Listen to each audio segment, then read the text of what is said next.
All right, so next Wednesday will be your programming test, right? So everybody knows about it. Let me see what to say. Your lab 1 and 2 should have been already submitted. I just released the solution to your lab 2 as well, and also the 2 practice test, also the solution, right? Please take a look. I'm pretty sure that will help.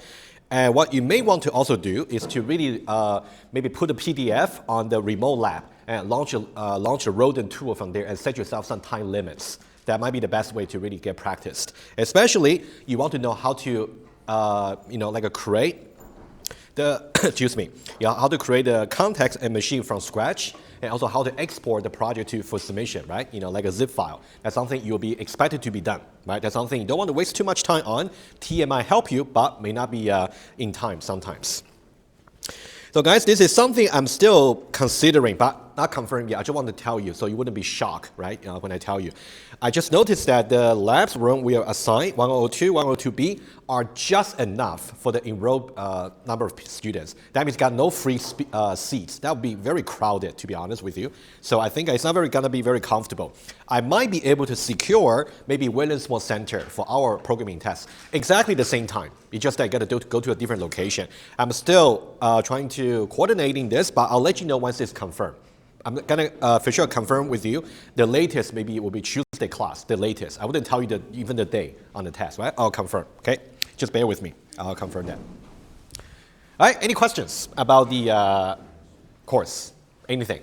Before I do some recap, Diego, anything? Just want to make sure it does say on the guide that you provided to us, but so we can expect the proof tactics to be automatically loaded there. We don't have to actually create the manual post tactic.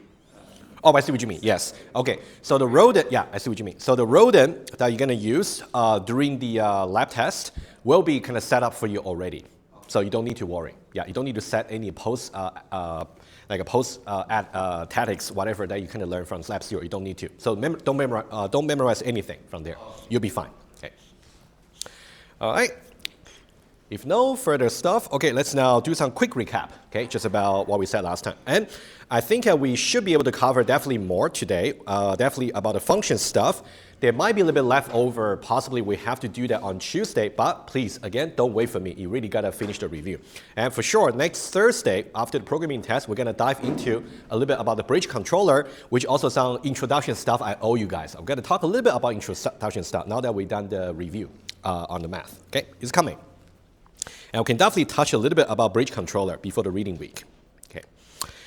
All right, so last time we talked about how you can interpret about the 2 formulas where you can calculate about the size of the power set, right? Again, the first one here is in some ways kind of showing you more about the detailed individual steps about numerating the power set, right? About the individual member.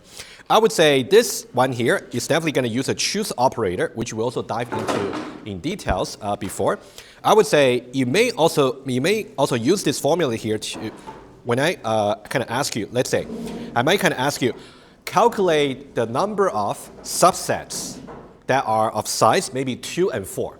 In which case you can say maybe, let's say 5 choose 2 and 5 choose 4, right? Something like that. So you can calculate individually, more customized calculation. But if you want to calculate the whole thing, it would just be 2 to the power of just the set right here, the cardinality. Yeah? So when you are asking us such a question in the test, can we just say that, for example, 7 choose 2 as our answer, or do we need to give you an exact number? You got to give me the exact number. All right. Yeah. So in the written test, of course, it's going to be mostly multiple choice. And then in the options there will be like a concrete number you have to either enter or maybe choose. So you don't really have to choose operator really. And in the exam, let's say if you're running out of time to really simplify the choose operator, we might give you some partial marks, right? So we don't have that much flexibility for the written test. But for the exam, we do have some. So we are allowed to bring a calculator to a written test? No. The numbers I'm going to give to you are rather simple. I'm not going to give you something it's going to go up to like a 10,000. Not really. Should be like a 1,000, 2,000 maximum, right? Okay, yeah. All right, so the 2 formulas. And then we talk about relation, okay? So relation in the most intuitive sense is simply a set where each member is an order pair, meaning that the first element in the order pair must come from the first set. And the second member here must come from the second set, right? S and T, right? Order matters. And of course, this one here is not a relation because it's not really enclosed within a set, right? That's also very important, okay? And the minimum relation is going to be empty always because, just a set, right? With no pairs. And the maximum is going to be the cross products between the two sets. And once you get a cross products, how do you figure out all the relations from there? Power set of the cross product, right? That's something we spoke about as well. So all are kind of built up, from each other. So that's exactly the expression here, right?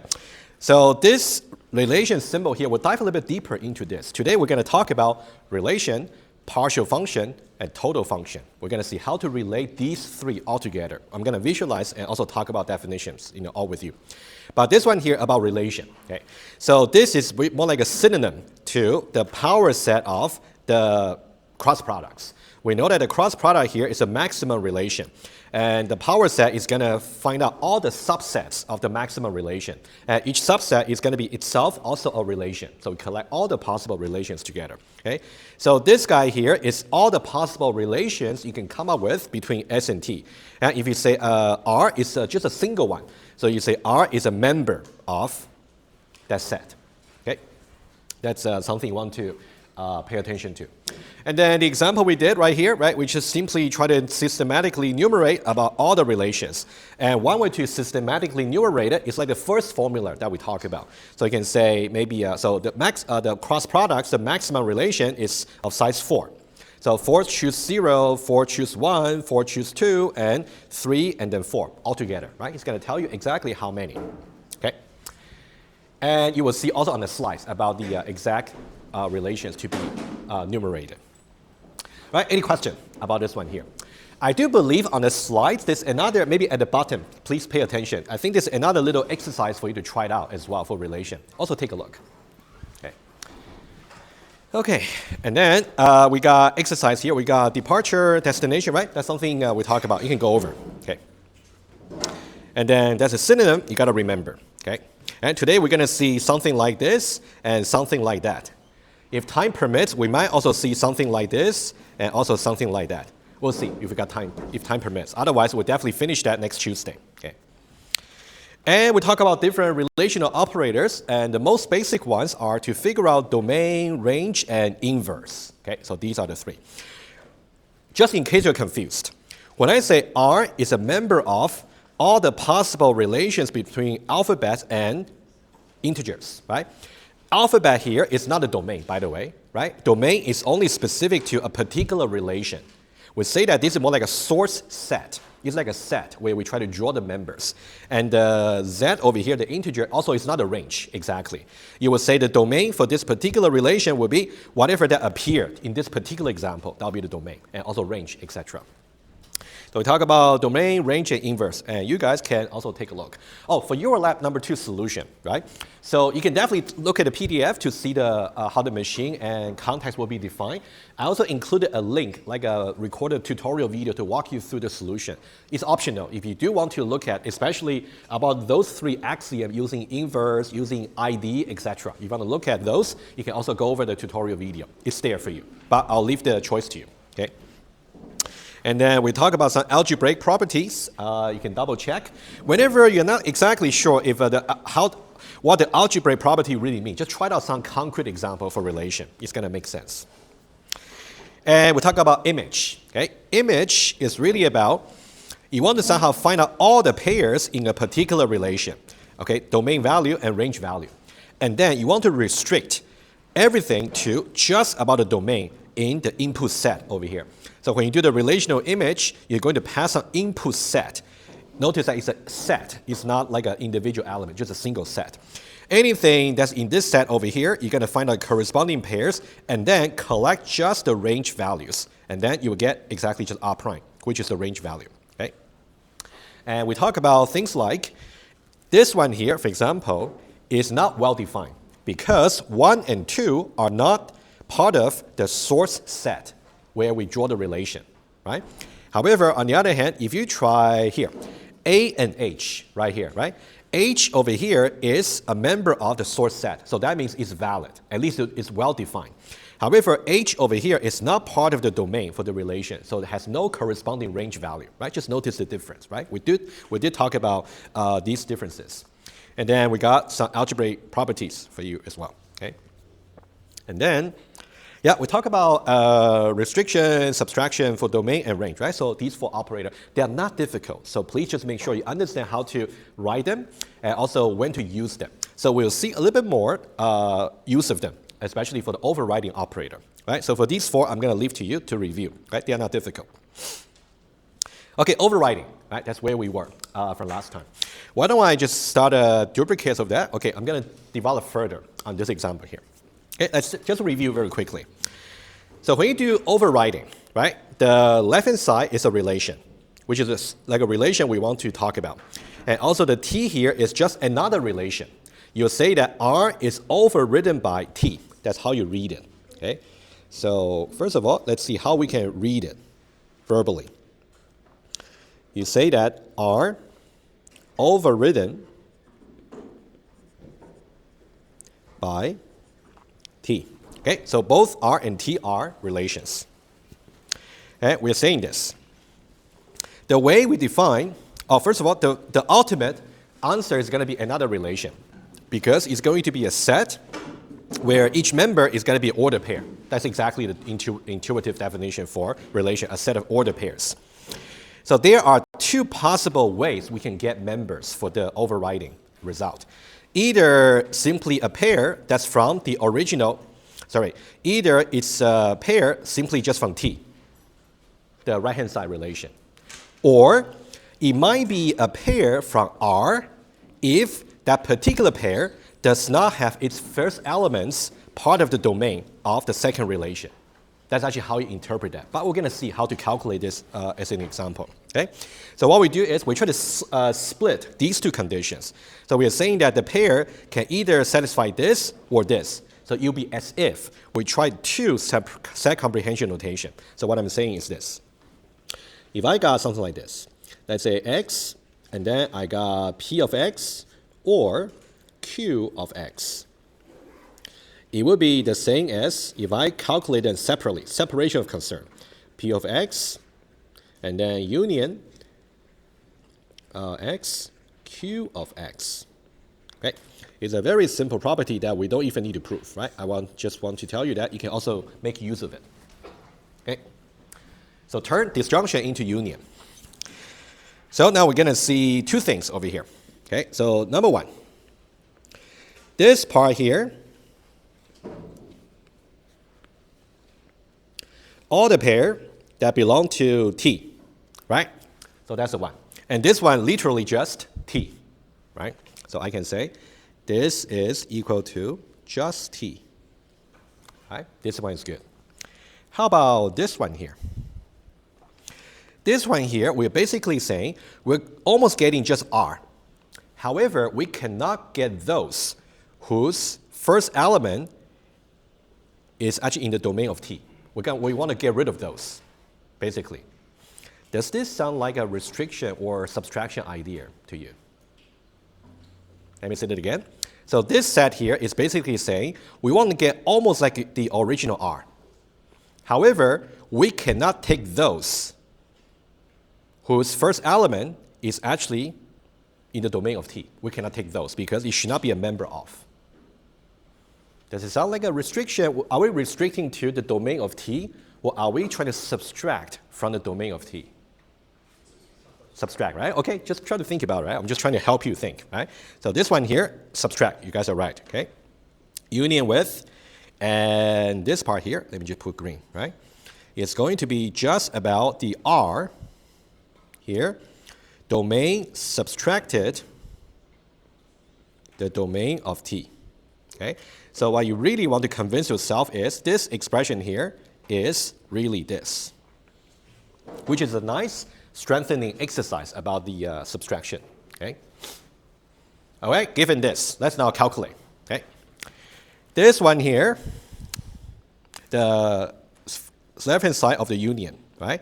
This one here, just T, right? So T, we know that is simply just this, right? That's the example we are doing, just one, this one here.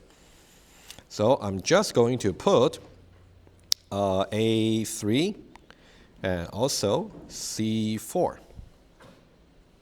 Okay, like that.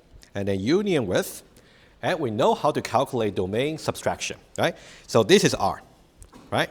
We're going to get rid of all the pairs whose domain value matches the domain of T. The domain of T, let's calculate quickly. The domain of T is A and C, right? A and C. So A, C, A, C. And those should be subtracted, right? So get rid of this, get rid of that, get rid of that, get rid of that. And the remaining part will be something we're going to collect, okay? So this will be. So we got, okay, let me just write it down. B2, and also we got B5, and also we got D1, and we got E2, and also we got F3. But I'll let you do the final step. You can union them, I'm pretty sure, right? They're kind of disjoint, guaranteed.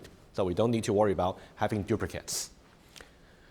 That's one way to actually calculate overriding, just according to definition. Okay, I want to give you a slightly different, almost the same, but slightly different way to think about it intuitively, about overriding.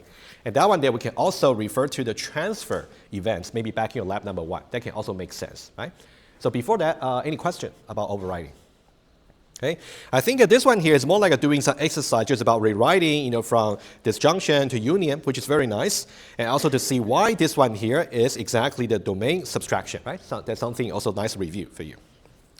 Okay, let's do one more. And let me just copy this one here, and then I want to redo the example in a slightly different way, slightly, but still consistent. Oh, sorry. Let me do it again. So this one here, copy. There we go. All right, this one here. Okay, so how do we calculate this? Okay. This one here, again, we're assuming that R over here is a member of alphabets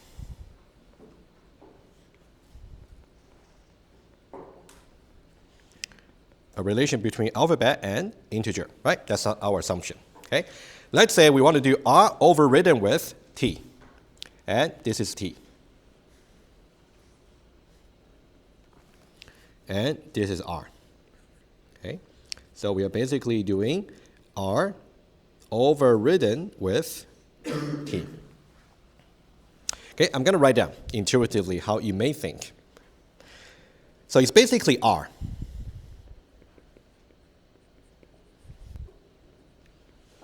Except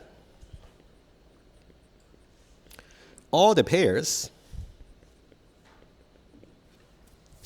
with their first elements, okay, first elements in the domain of T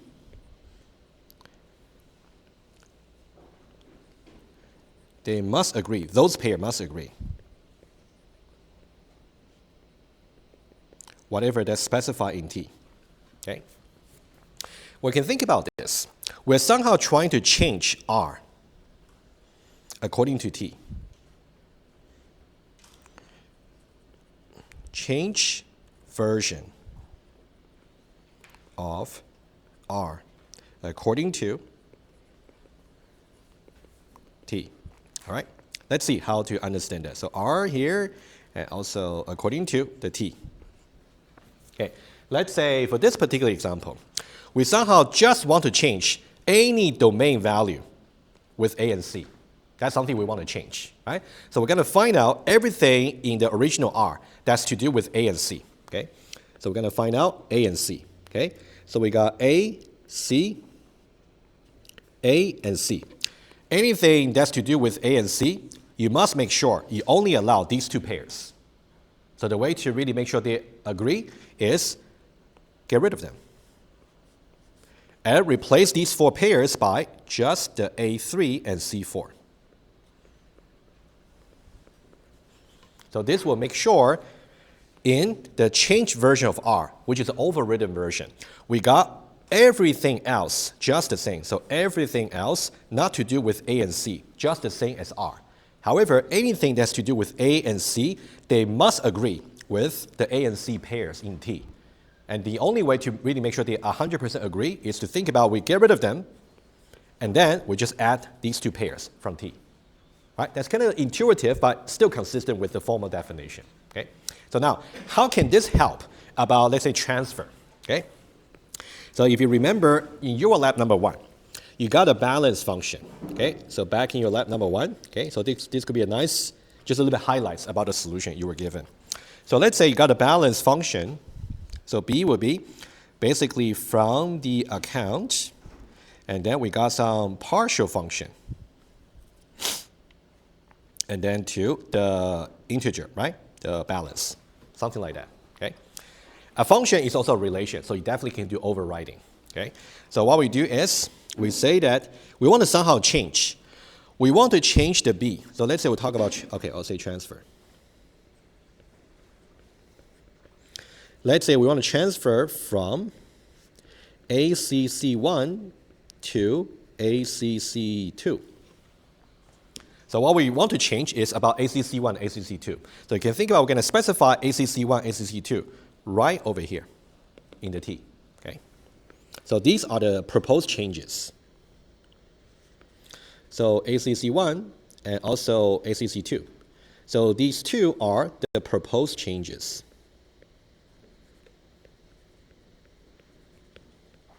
And think about the B here is the original relation before the change. Original relation before the transfer. So now, how do we specify the relation after the transfer? Okay, let's see here. So now, after the transfer, I'm going to put it in this box over here. Okay. So after the transfer, we're going to say something like, it's basically still the same balance function because all the rest of the account, the majority of the account shouldn't really change their balance. Only ACC1, ACC2 change. So we say that B should be substituted by B itself, first of all, almost like just like an original B, except that we're going to overridden it by, okay, now, this changes here can be just a set. You can specify as many changes as you like. So what are we changing here? We are basically changing ACC1 and ACC2. Okay? So what you put is you're going to say ACC1 maps to some new value, and also ACC2 maps to some new value. You can see we got a set of order pairs, right? It's a relation. The relations domain is exactly ACC1, ACC2. That tells you I want to get just the original balance function, except that anything that's to do with ACC1, ACC2 must agree with the new change I'm proposing after transfer. Okay, that's how you understand. So when you see the solution, that's really something you can expect, right? I'm saying just using overriding. That'll be the best way.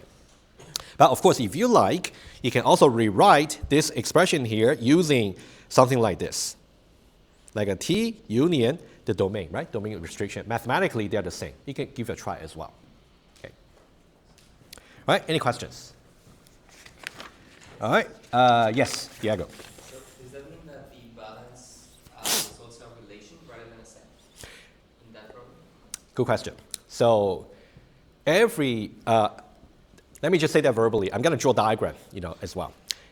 Relation is the most general concept. Function, as we'll see very soon, is just more like a specialized version of the relation. So every function is a relation. So that means any function here, you can also use a relational operator on the function. Okay, just bear with me. I think it'll be even clearer. Okay, so every function is a relation. However, not necessarily every relation is a function, but we'll see. Okay. All right, let's do 2 more little exercises, and then we'll talk about functions. Okay, this one here.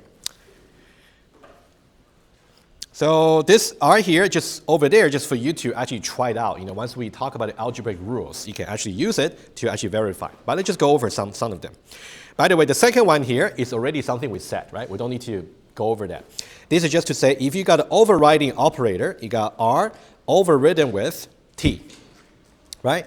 In that way, how do you kind of express that using domain restriction and also some union, right? So this one here, I'm going to just tell you right away since we already went over. So you can say R overridden with T, right? T is a set of ordered pairs, like a relation. It will simply be just the T itself, the changes, union with the original relation, but subtract those that are to do with the domain of T. Okay, so that's the algebraic property, right? That's something we said already. And the first one here, okay, I'll lead you a little bit. Let's say we start with the image operator. So R is a relation, and then we have the little s, which is a, it's a set over there. And presumably, it should be that this is maybe the range of R, in which case we can get something from there, right? Oh. Whatever that's returned over here is going to be in the range. It's going to be a set of values. So now we want to rewrite this one a little bit. Can we somehow rewrite this using some restriction or subtraction operator somehow? Because essentially, when we are doing imaging, we are really restricting the relation to certain pairs. What exactly are we restricting it to? And are we restricting the domain or the range, really?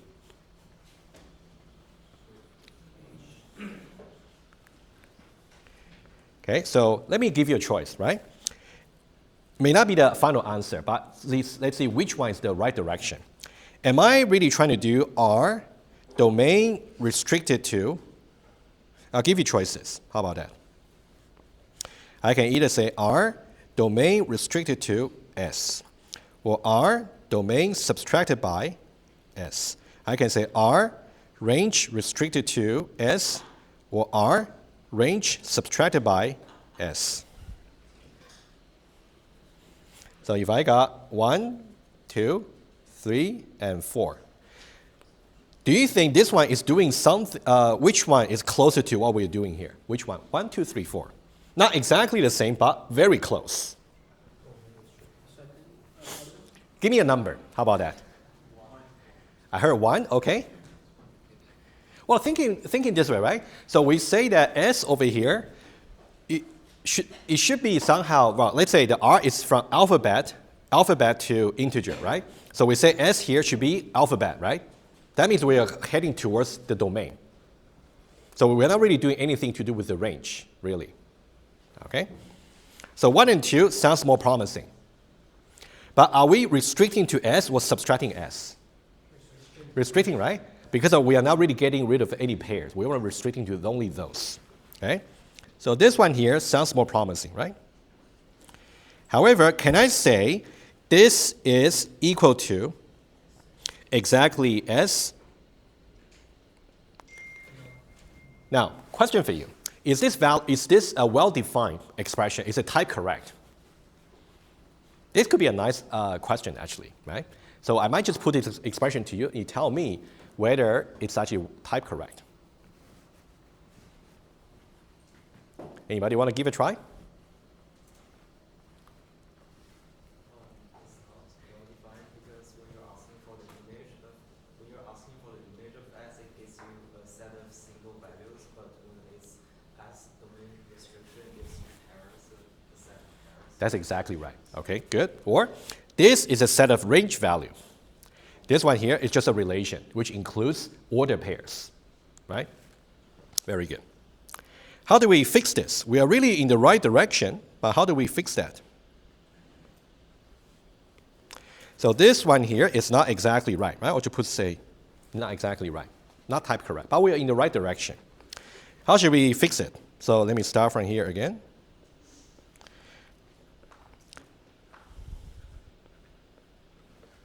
I know that I'm still getting the right pairs, but I only need the second elements. So once I got this relation here, how do I extract all the second elements? Yeah, go ahead. R prime too complicated. You don't need R prime.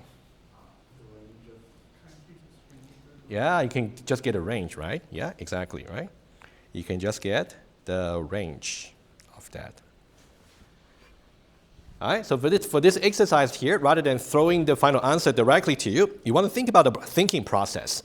Number one, given this, you want to think about 1, 2, 3, 4, which one is closer to what we are essentially doing, not exactly. And then once you decide, it's going to be this one here. This is not exactly type correct because this is a relation, but this is a set of range values. How do you somehow get only the second element from the relation? You get a range. All right, so this is the right answer. All right, so just something for you to think about. All right. Okay. Why don't we cover a little bit about functional property, and then we can take about 10 minutes, and then we'll be halfway, and we'll take a short break. Okay, let's just take 10 minutes. So now we're done with the relation. Okay, so now we're going to talk about something that's more like a specialized version of relation. Well, you can think it this way. Relation is the most general things about like a pair between two, like a S and T. But now I'm going to say for certain relation, if they satisfy the so-called functional property, they can also be called a function. Okay, that's something we're going to see. Okay, functional property. I'm pretty sure you have seen something like this, maybe back in 1090, the discrete math course, but I'm going to dive into this formula a little bit more carefully. Of course, we have talked about universal quantification, we talk about implication, we talk about everything, right? We just got to interpret this formula and see how we can understand really the meaning about being a function. Okay, let's take a look at that. So what we have is we define something called is functional. Okay? It's more like a check. Think about this more like a Boolean function or Boolean method returning true or false. Okay? And the input here is R, a relation. Okay, I'll put it here. So we assume that R is a member of the set of all possible relation between S and T. Okay, we're just assuming S and T. Okay. R is said to be a relation if R satisfies certain functional property. So let's now draw some diagram right away. Okay. You can think about we have a set. We have another strictly larger set right here. Okay. You can think about here, this is more like a general relation, REL, relation. Anything that satisfies the functional property is, I'll just say fun, just for now. I'll make it a little bit more symbolic a little bit later. Okay? So you can think about right here, everything here is really a relation R such that is functional is true.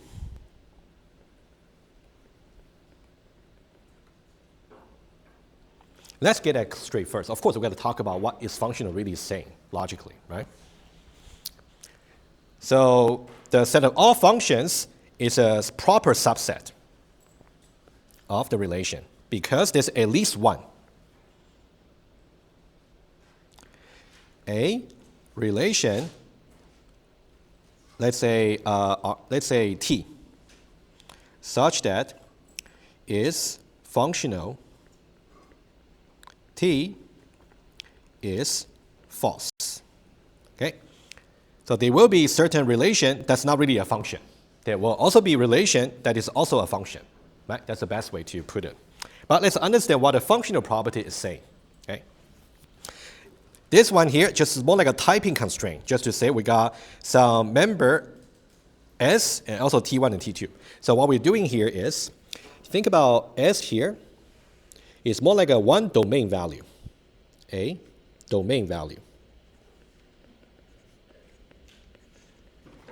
And we got T1 and T2. So T1 and T2, they are the range value because they are in T. So these are the range value.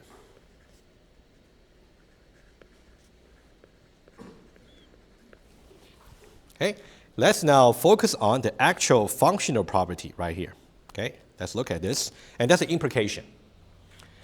Once we get to implication, you can also think about, once we understand exactly what this implication means, you can think about how do we prove and disprove if a relation is a function or not. Right? That's something we will see a little bit later. Okay? So let's say for this one here. Let's look at just the left-hand side, this part here.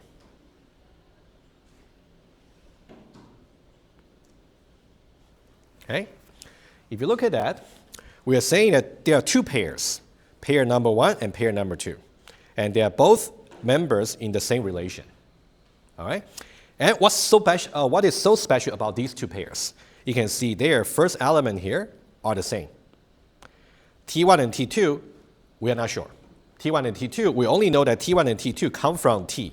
They may or may not be the same at this point. All right? So what we know from this is we have two pairs sharing the same value, sharing the first element. The same first elements are in R. Or let me make it slightly more formal. Are member of R. Right? They are valid pairs. Functional property tells you that if I know this is the case, then the second elements must be the same. Okay? And we'll talk about what that really means. If this is true, then this must be true in order for the implication to hold. Okay? This one tells us the second elements in two pairs must be the same. Okay? And what does that really mean? That simply means, okay, I'll put it here. Okay, so this means if you have some domain value, let me put it this way. Okay. Let's think about what you cannot have, and then we'll see some counterexample. This one simply says you cannot have the same domain value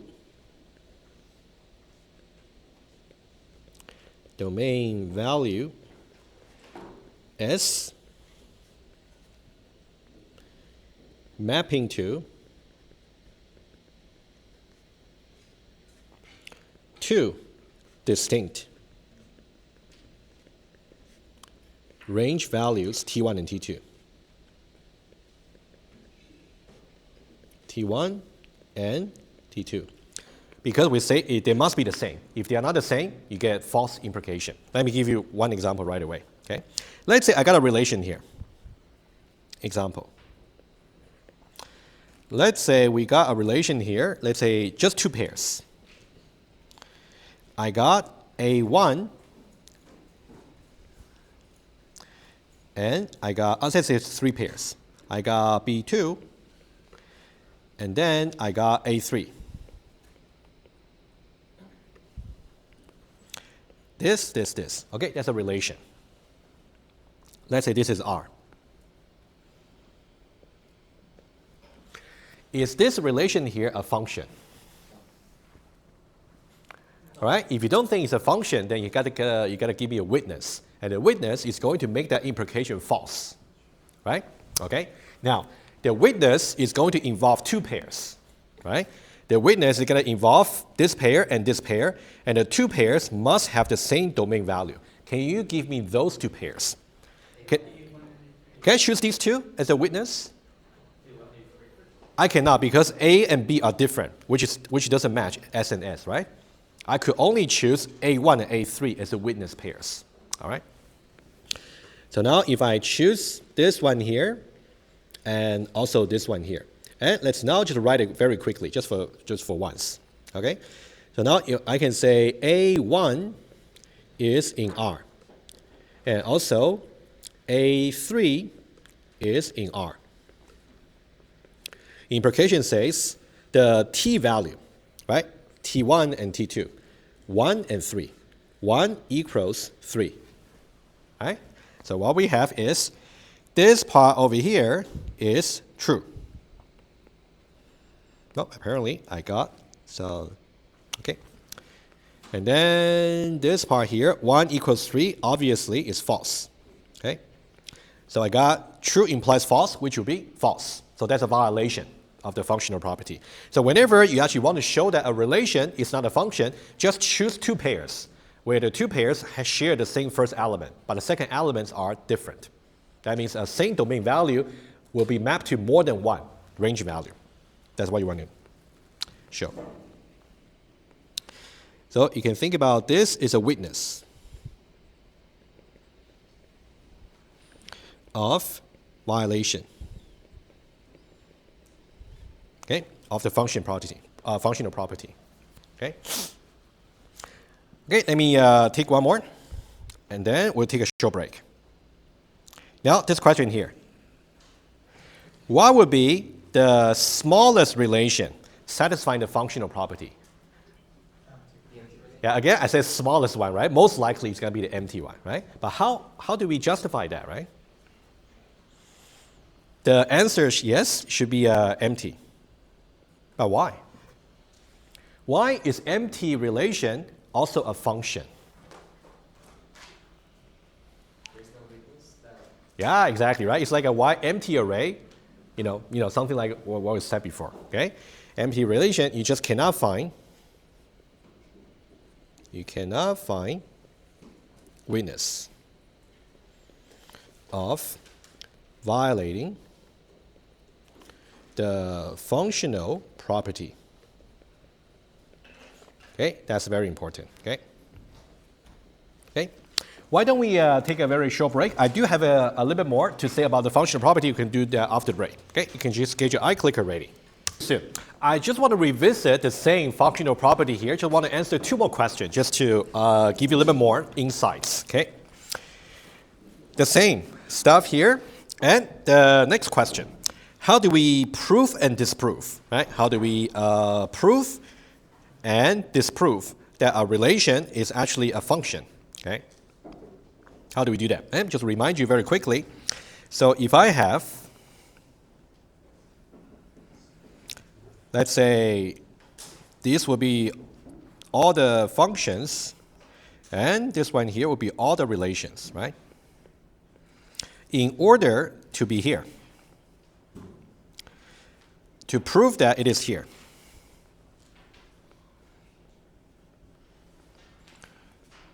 you got to show the functional property. And somehow you want to show that a relation is not really a function. You want to disprove it, right? That's kind of what we're doing, roughly speaking. Okay. How do we prove and disprove? And of course, we're going to focus on this implication right here. Okay, implication. Okay, that's what we're going to focus on right here. All right. Let's talk about proof. So for this part here, okay, let me just say I'm going to put the answer right here. Okay, so let's say about proving it. How do we prove that an implication is true? And that's something to do with what we said about quantification, right? So there are basically two ways to really make the implication true. Let's talk about trivial way. What will be the trivial way? If I know the antecedents is already false, always. Basically like an empty relation. In that case, I prove it, right? Agree? Okay. So prove it. So number one, show that R, the relation, okay, we talk about relation R, right? That's a candidate relation. R is empty. That's all you got to show. Okay? Because in that case, we're going to get this predicate here is always going to be just false because there's no pair that's going to be R. It's just empty relation. So that means we got false implies whatever. There's zero of implication. That's just going to be true. Right? What if R is not empty? What should we do if R is not empty? Yeah, so because when R is not empty, you somehow got to go for every pair and try to see, make sure that every domain value will map to at most one value. Okay, so somehow you want to go over all pairs in R, show that each domain value maps to no more than one.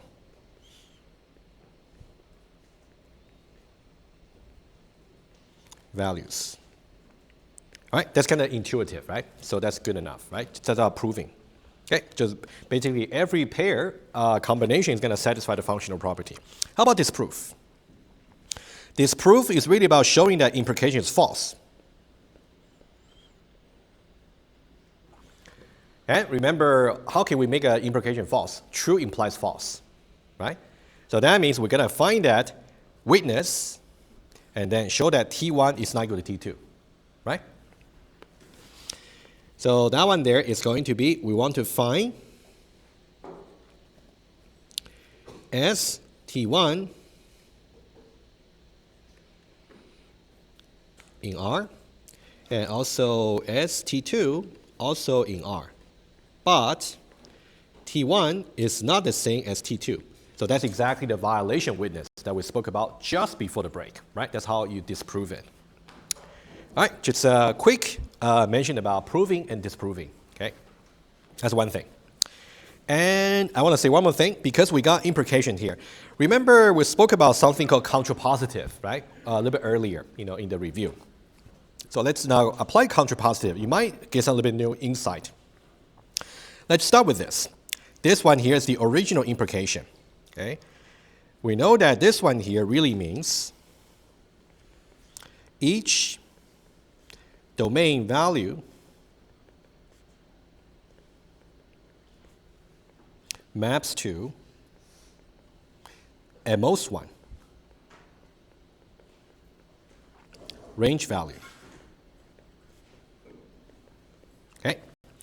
And then this question here simply say we want to rewrite the functional property, okay? I'll pay star star using contrapositive. Let's see how it's going to look like. Okay? So star star contrapositive, right? So you got P implies Q. Contrapositive, not Q implies not P. Agree? Okay. So what we got is T1 not equal to T2. Implies not the case as T1 in R and as T2 in R. So what does this mean? Okay, anybody want to try? Well, that's math, right? Just contrapositive. But how do we interpret this? So one very important aspect about this course is you still do kind of the exercise you did earlier in 1090, but now you want to give some interpretation so you can go deeper. That shouldn't be after the end, it should be the negation, right? Let me see. Let me double check. So we are saying that, okay, yeah. So not Q, which is this, implies not the entire thing. Yeah. Right? After the end. Yeah. Right? Not the case, right? Yeah, it's right. Okay. Yeah, you want to give it a try? Yeah. For any two different range value, they should have a different corresponding domain value. I agree, but I think it's not exactly aligned with this one here. Okay, but I agree what you said, but it's not exactly how we interpret that. Yeah, Diego. Yeah. So if the two range values are different, that implies that either the first pair doesn't belong to the relation or the second pair doesn't belong. Aha, I like it. Okay, or put it even simpler if you don't mind. We're saying that if we say that these two range values are different, that means these two pairs cannot simultaneously exist in the same relation at the same time. That's another way to put it. Okay. So this one, I'll just put just this one here. So this one means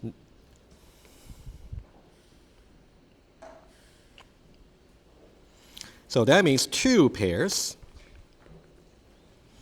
with distinct range value.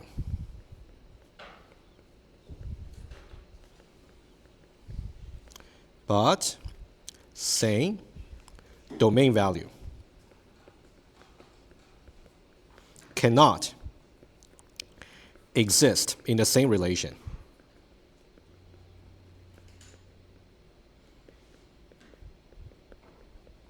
Okay, so we got two pairs with different range value and with the same domain value. They cannot exist in R at the same time. Okay, that's why we got a negation. So to see either you go for this one here or this one here, they really logically mean the same thing. But to really see the intuition, you can choose the one you kind of prefer. All right. All right, so this one is done. Okay. Let's now do something also interesting. Okay, also it's worth clarifying. Okay. Now that we know about functional property, right? So now we're going to talk about further within the category of function. Let's now make some distinction further. When we say something is a function, we can distinguish between partial function and total function. All right? That's something we're going to talk about right now. Okay? So we got something called partial function and also something called total function. Okay? And these two might sound very confusing. Okay? But we got to see the definition. Okay? Let's see, first of all, definition here. If a relation R, again, R is a relation, right? Just don't forget about the big picture. R here is always, we're talking about some relation. So R here is also a relation. And we say that R is a relation, but at the same time, if R is, so this is called partial, this is called total, okay? So this symbol here is called partial, okay? So this is partial.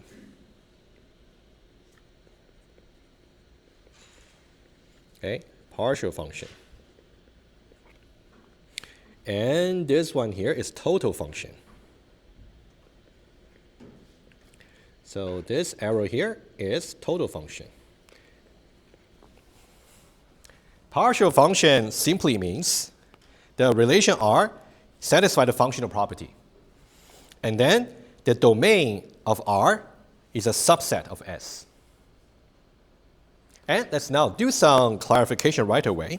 What does it really mean when we say the domain of R is a subset? Let's distinguish between, split that into two possible cases, right?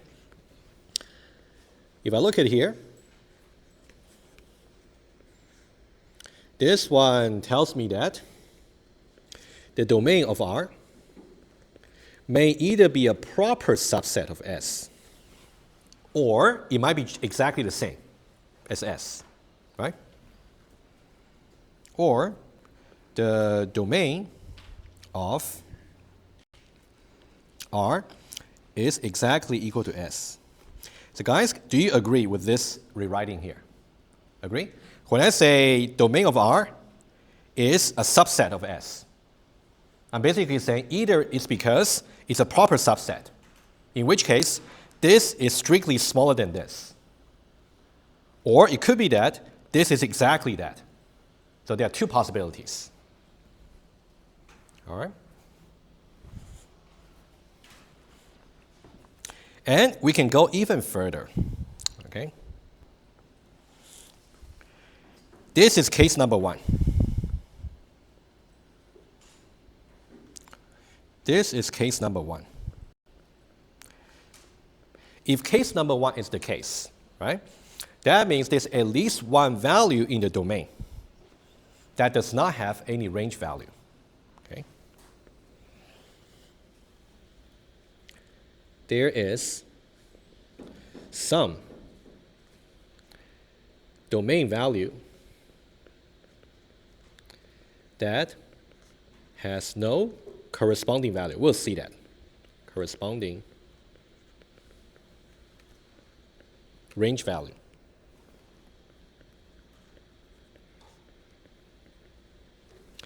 All right, so that's case number one. And case number two. Case number two here simply tell you that every domain value has their corresponding range value.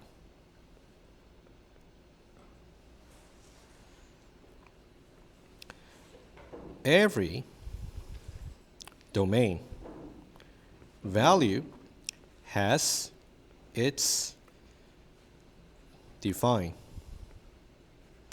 range value. Every one of them. Okay? At the same time, I want to see the definition for total function. You can see total function here is going to be the relation itself satisfy the functional property, and then the domain is exactly equal to S. Do you see the correspondence here? This one here is matching case number 2. What does that mean? That means every function is a partial function. Any relation that satisfies the functional property is a partial function automatically. Out of those partial functions there might be some special category of partial function where the domain is exactly equal to S. In that case, we also call that a total function. Okay, let's now visualize it, and I'll say it again. Okay? So let me just write it down here. So every function, but do think about these two cases and see why case number 2 for partial function matches exactly the definition for total function. That's my point. Okay? But let's now visualize it. So every function is a partial function.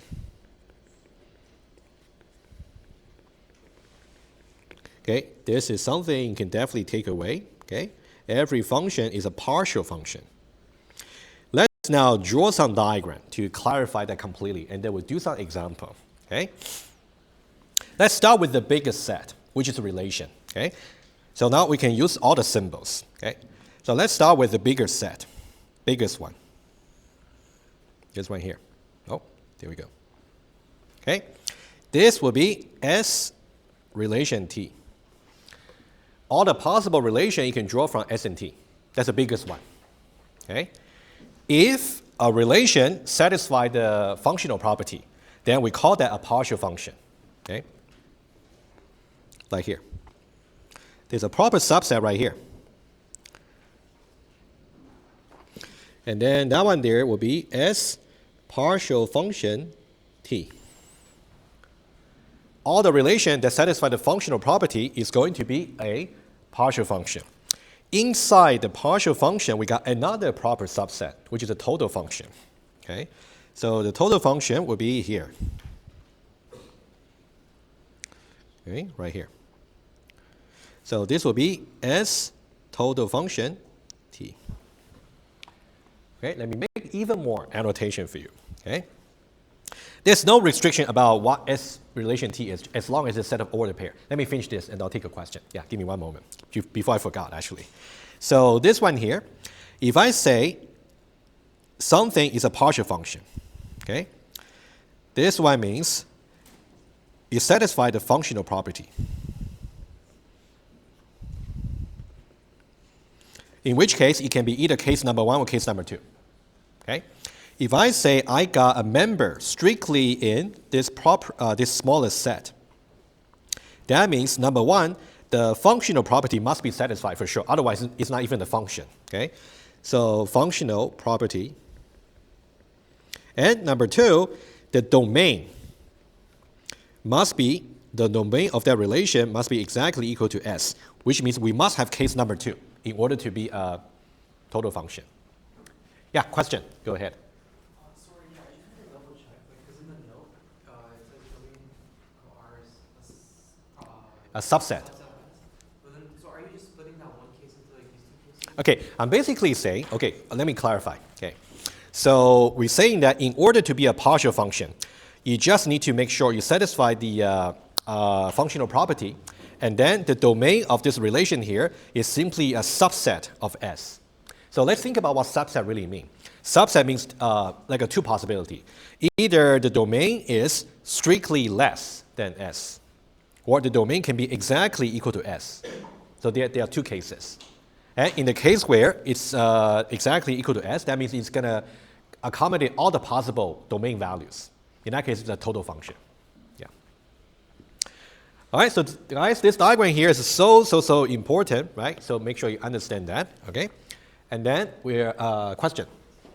before I move on to example. So just to clarify, like the Yeah. definitions of case 1 and case 2. Yeah. So for case 1, when you say there's some domain values that have corresponding range value, so does that mean that there could be some domain values that don't have an image, that don't map to anything in range? Are you more talking about this one here, right?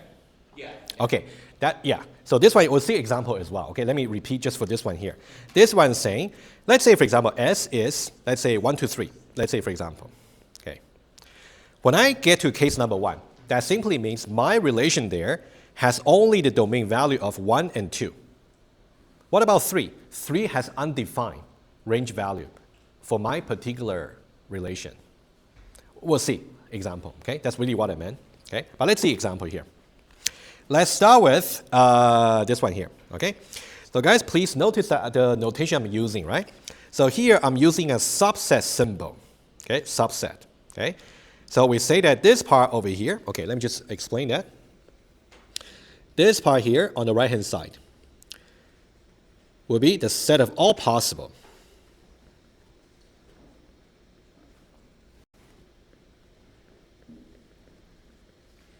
partial functions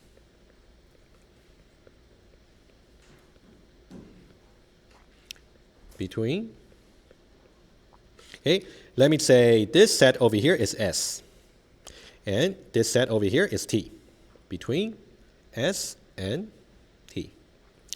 All set of all possible. And this subset symbol here is saying that this is a partial function. This is a partial function. And also this is a partial function. Oh, sorry, let me just say it more carefully. This is a partial function. And this is also a partial function. Okay, these two. Okay, there are two members in this set.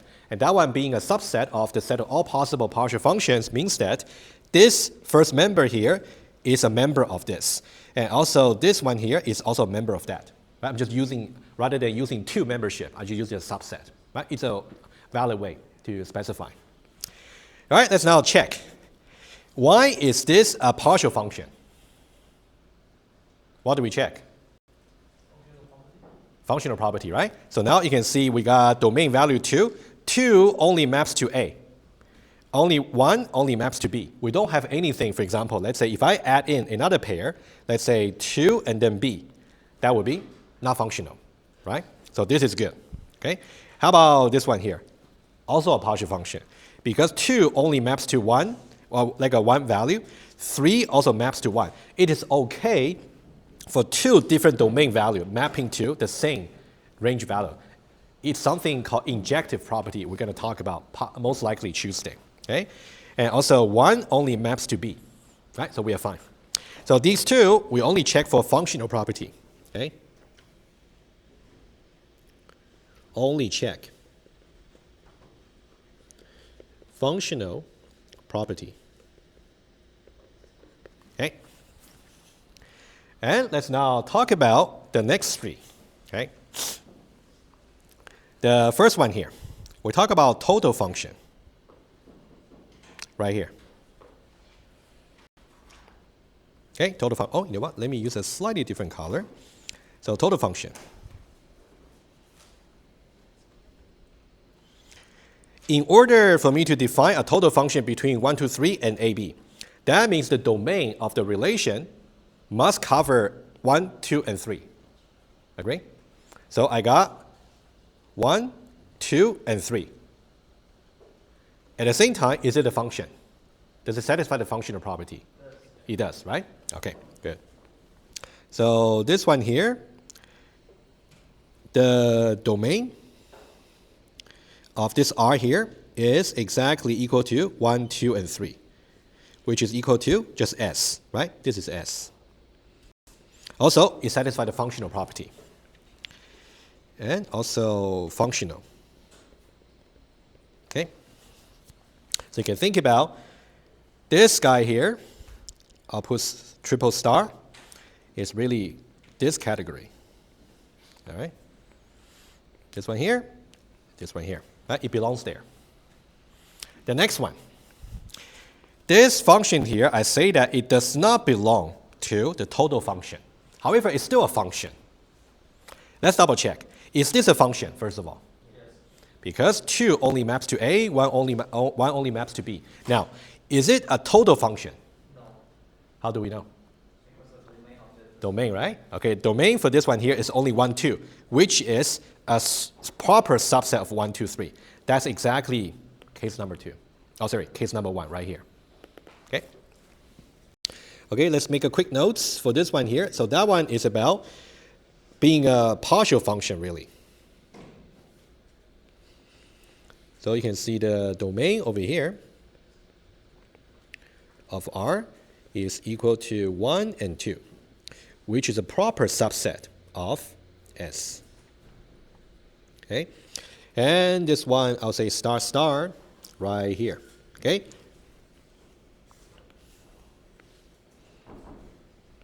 Okay, a final one. And let's say this one here. Let's start with this. Is it a partial function? no. If you say it's not a partial function, you got to give me a witness. 1B, 1A, 1B, 1A, okay, that's pretty quick, but you guys will think about it. Okay, so 1B and 1A.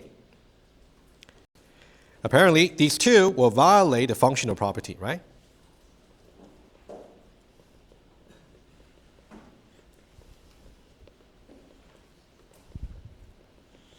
And if it violates the functional property, that means it cannot be a partial function. Not a partial function. Now, question for you. If I know that it's already not a partial function, do I need to bother to check the domain? I don't need to bother, because if you look at the diagram here, this will be the set of all partial function. If I know that it's already outside over here, I don't even need to check to see if that's the domain will actually match or not. I don't need to, right? So this will be the next one, okay? So this will be the star, and then this will be the star, okay? Star and star, okay? So now we cover all the 3 categories over here, right? So make sure you understand about partial, total, and also relation, right? So these 3 are so important, okay?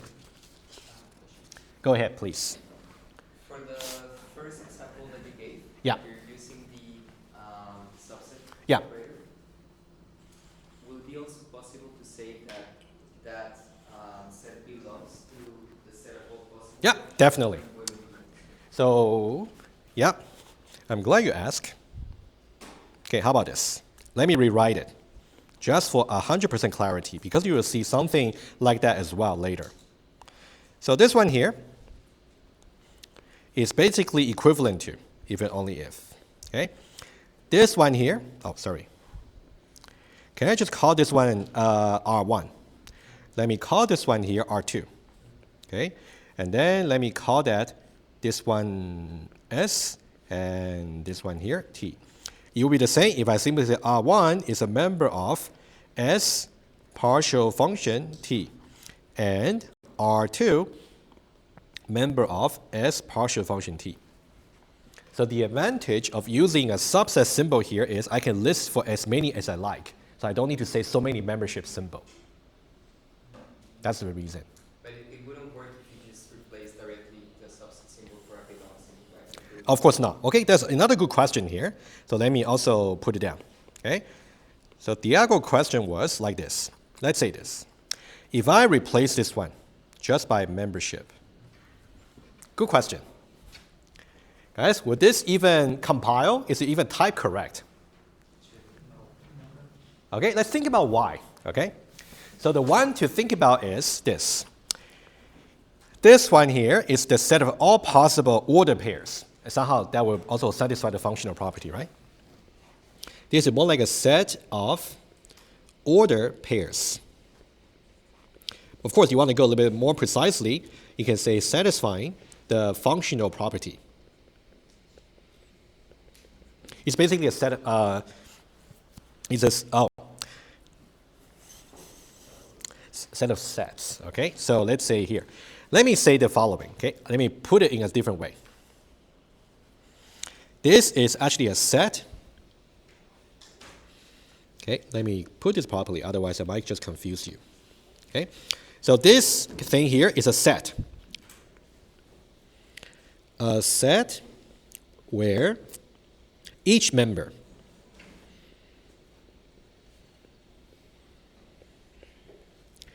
is a set of ordered pairs. It's a set of all possible relations, basically, right? So now, how about the type over here? You can think about this one here is a set of ordered pair.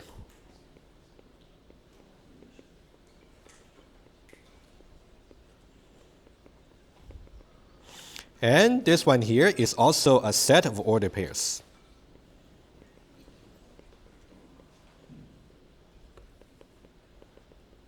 And if you combine these two together, what is this? A set of sets of ordered pairs. Right? So if you compare this one and this one, they are basically the same thing. You cannot say membership. Right?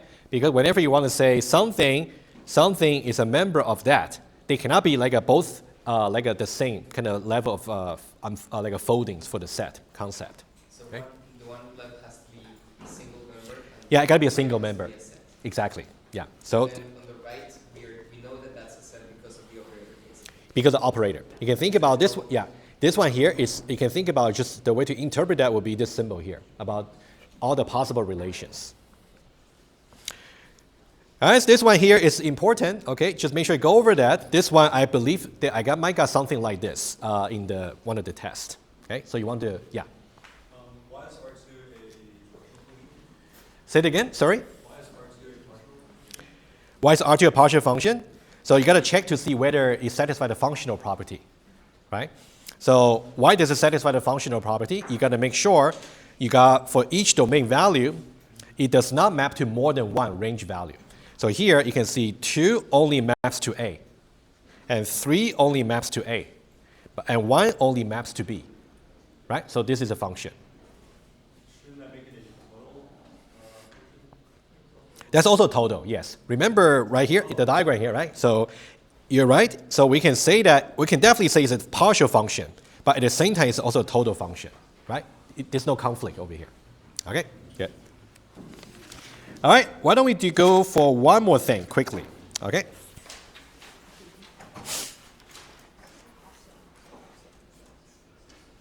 Just a few minutes, okay? Let's say this.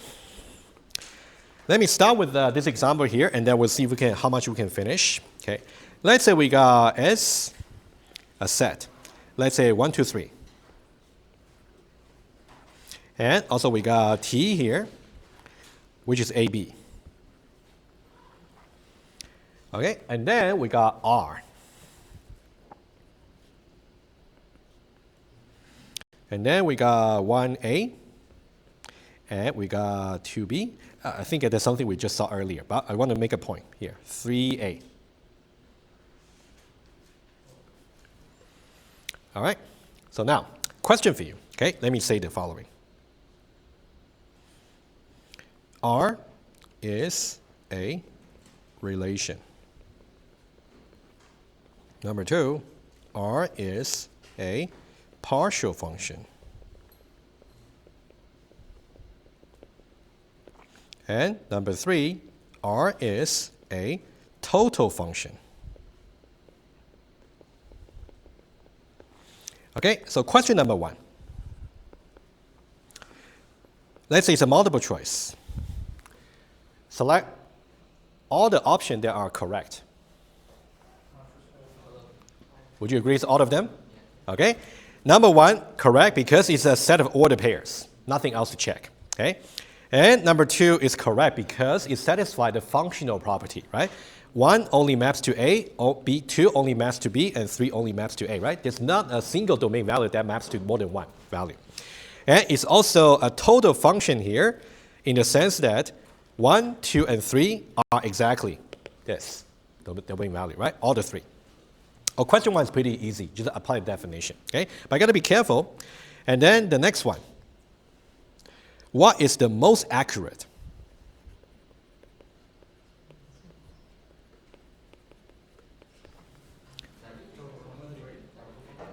Okay, number 3, right? Most accurate simply means you want, okay, that function there basically belongs to right here. You want to find the smallest confinement of that. That's the most accurate, all right? Most accurate would be basically right here. Okay, most accurate.